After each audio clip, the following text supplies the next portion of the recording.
Are there homeless kids on Orcas right now that you see or know of? I don't know. Personally, I see a lot of kids that I'm pretty sure are couch surfing, but I'm just not too sure. I mean, I see older adults on the island that I know are homeless. I mean, maybe you can just look at them and know that they're sad.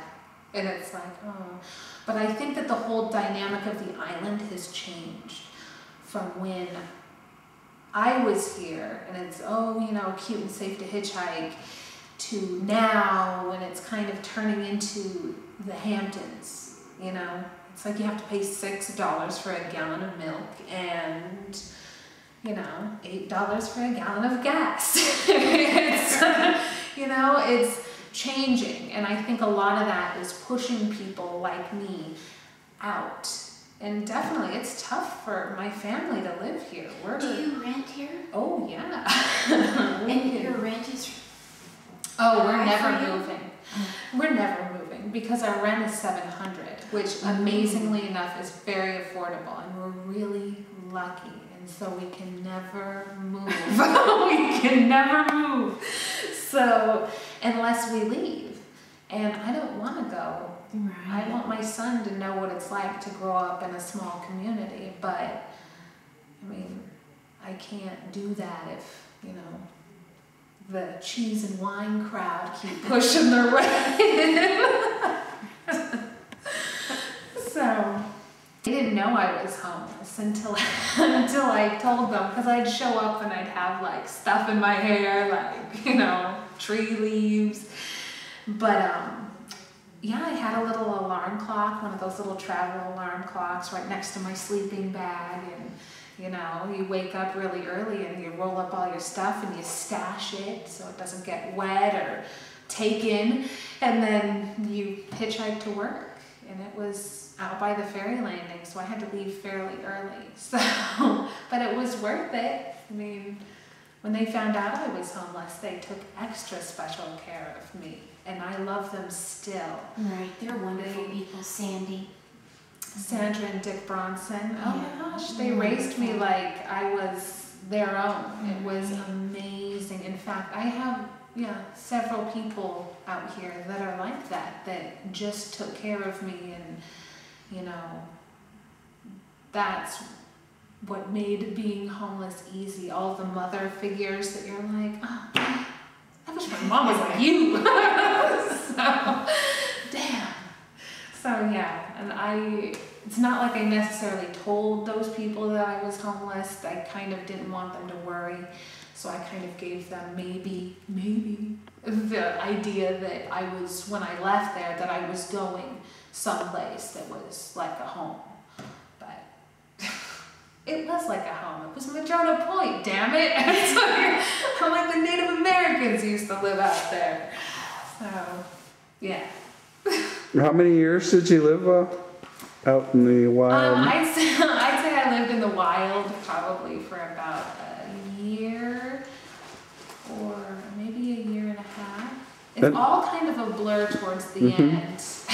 Just for, you know, to get a perspective for the viewers and stuff, what ages were you when this was going on? I'd say 17, 18, 16, 17. It's like one of those little crossover areas, definitely 17, but it's really hard to explain how it happened. But living at my house with my mom and her boyfriend / husband was so painful that I was there as little as possible. I lived at a friend of mine's house, and it got to the point where the mother just expected me to be there because I never wanted to go home because it was so bad. And it was like that. It's like, oh, of course Jillian's coming over. So is there like a whole network of moms that take in other children and stuff? Yes, there are actually. And I hope to be one of those moms that when my son gets older and he has, 80 trillion hungry, guy friends that are going to come over and eat all my food, I hope that that happens. I hope that I'm that kind of mom where they're like, wow, I wish your mom was my mom. She's really cool. Like, come over TV. It's like, that's what I want. I think you'd like to go get some shots in the parking lot here because this was one of the locations you mentioned.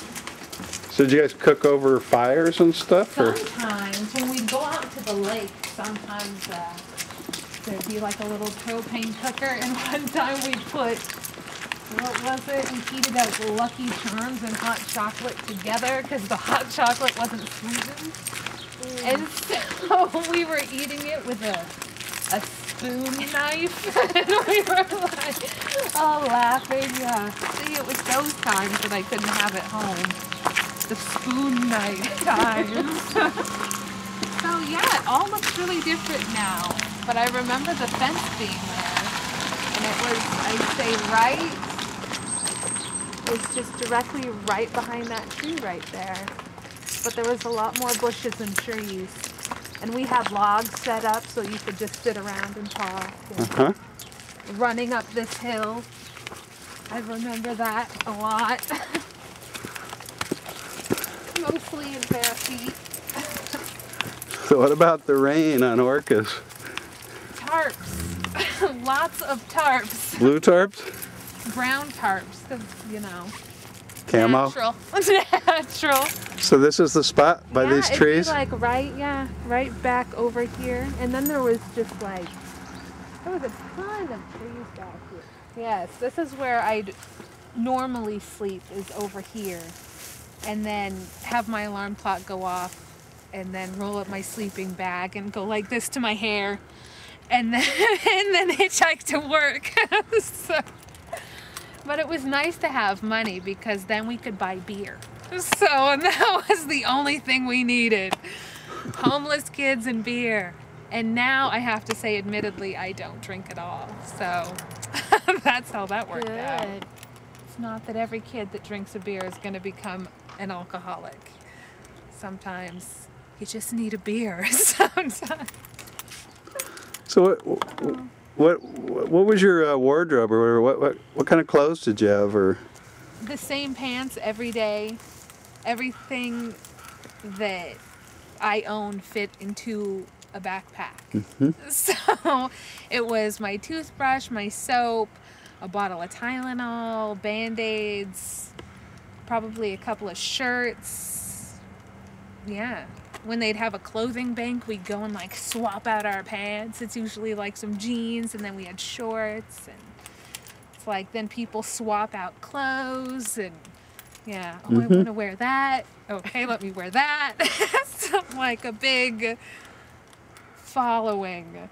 But I'd say that mainly my partner in crime to this, the one who I know I definitely could have made it through like being homeless, was my friend Janice, the one who's now the mother in Seattle. I can't say enough nice stuff about Janice. She just makes me cry. So sweet. You guys all kind of supported one another? Well, mainly Janice and I, we were always in it together. We were never gonna leave the other at a party somewhere. We were never gonna go. I mean, we walked from town to the ferry landing at 2:30 in the morning. And by the time we got there, the boat wasn't for like another 3.5 hours, so we slept on the cement floor in the little guest area there. And it was okay with me. It wasn't bad because it was Janice. She's, you know, it was like your sister in crime. It's like the one who makes it easy. So definitely, taking back what I said earlier, I'd have to say it's not the island who made me who I am today.